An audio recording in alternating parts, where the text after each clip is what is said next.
मध्य प्रदेश के सरकारी कर्मचारी इन दोनों बहुत आंदोलित हैं। वजह है मोहन सरकार की नई प्रमोशन की नीति।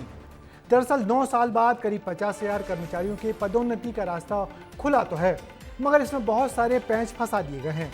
नई नीति को लेकर सामान्य वर्ग के कर्मचारी और अनुसूचित जाति जनजाति वर्ग के कर्मचारी आमने सामने आ गए हैं। इस टकराव से सरकार की परेशानी बढ़ गई है।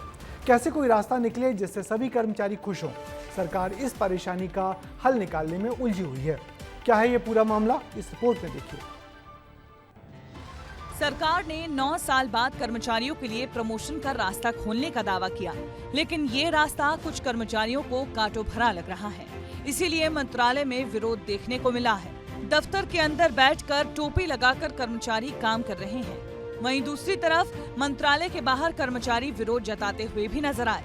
एक तरफ सरकार का वादा है कि इस प्रमोशन नीति से 2 लाख पद खाली होंगे, जहां युवाओं को भी अवसर मिलेगा, नौकरी मिलेगी।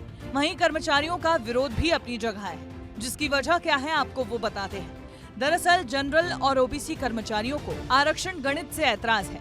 मंत्रालय में बड़े पदों पर आरक्षित वर्ग का दबदबा है, ऐसा कर्मचारियों का कहना है। लंबे समय से प्रमोशन रुके, 2016 से कर्मचारियों के प्रमोशन अटके। करीब 75,000 कर्मचारी बिना तरक्की के ही रिटायर हो गए। लेकिन जब नई नीति आई तो उससे पुरानी शिकायतें दूर नहीं होने का भी दावा किया जा रहा है। कर्मचारी संगठन जैसे सपाक्स का कहना है कि आरक्षित वर्ग के कर्मचारी बड़े पदों पर लंबे समय तक रहते हैं, जबकि जनरल और ओबीसी कर्मचारी जल्दी रिटायर हो जाते हैं, जिससे उनका करियर प्रभावित होता है। मध्य प्रदेश शासन ने अभी हाल ही में पदोन्नति नियम 2025 जारी किए हैं। चूंकि इन नियमों में पुनः पदोन्नतियों में आरक्षण की व्यवस्था की गई है, इसलिए हम इसका विरोध करते हैं और इससे सहमत नहीं है। मुझे उम्मीद है भविष्य में हमारे साथी इन बातों पर विचार करके ध्यान रखेंगे। सपाक्स वाले कहते हैं कि इसमें क्रीमिलियर, हम सब जानते हैं कि माननीय सुप्रीम कोर्ट ने कई बार निर्णय लिए इस बात पे कि यह अनुसूचित जाति जनजाति का जो रिजर्वेशन है वो गरीबी हटाओ अभियान नहीं है। सरकार की नई नीति को सपाक्स यानी सामान्य पिछड़ा अल्पसंख्यक कल्याण समाज सही ठहरा रहा है। वहीं अनुसूचित जाति जनजाति अधिकारी कर्मचारी संगठन यानी अजाक्स को सपाक्स के प्रतिशत में अपनी जगह चाहिए, जबकि सरकार ने अनुसूचित जनजाति का कोटा फिक्स कर दिया है। ये भी विरोध की एक वजह है।